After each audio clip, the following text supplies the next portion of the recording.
இந்த அன்பை குறித்து நிறைய பேசலாம்.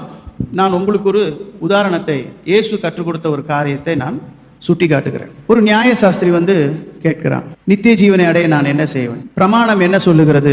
10 கற்பனையை 2ஆக கன்சால்டேட் பண்ணி சொல்கிறார். உன் தேவனாகிய கர்த்தரை உன் முழு இருதயத்தோடும், உன் முழு ஆத்மாவோடும், உன் முழு மனதோடும், உன் முழு பலத்தோடும் அன்பு கூறுவாயாக அப்படிங்கிறார். நீ உன்னிடத்தில் அன்பு கூறுகிறது போலவே பிறனிடத்தில் அன்பு கூறுவாய். இயேசு சொல்கிறார், சரியாக சொன்னாய் அப்படின்னு சொல்றார் இல்லையா?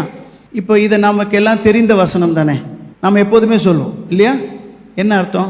எப்படி கர்த்தரிடத்தில் அன்பு கூறணுமா? உன் தேவனாகிய கர்த்தரிடத்தில் முழு இருதயம்னா என்ன? இருதயம்னா என்ன?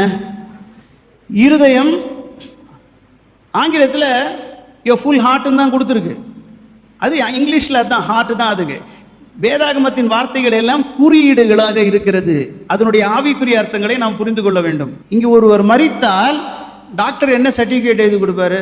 இருதயம் நின்று விட்டது. அப்போ இருதயம்னா என்ன? வாழ்க்கை நின்று விட்டதுன்னு அர்த்தம்.